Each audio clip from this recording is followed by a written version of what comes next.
Kapendam 2 Sriwijaya bongkar fakta ada setoran uang judi tewaskan 3 polisi di Sabung Ayam Lampung. Fakta baru terungkap dalam kasus tewasnya 3 polisi saat menggerebek judi Sabung Ayam di Waikanan, Lampung. Kasus ini diduga melibatkan aliran uang judi yang dinikmati oleh para oknum. Dikutip dari Kompas.com, hal itu disampaikan Kapendam 2 Sriwijaya, Kolonel Infantri Eko Syahputra Siregar pada Kamis, 20 Maret 2025. Sudah 1 tahun loh, bagi-bagi duit, judi Sabung Ayam. Ada duit dikasih, Polsek Koramil, makan duit, kata Eko.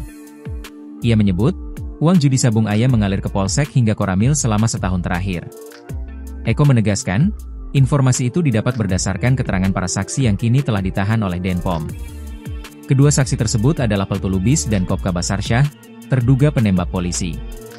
Menurut Eko, pengakuan ini akan dialami oleh tim penyidik gabungan untuk mengungkap siapa saja oknum yang terlibat judi Sabung Ayam.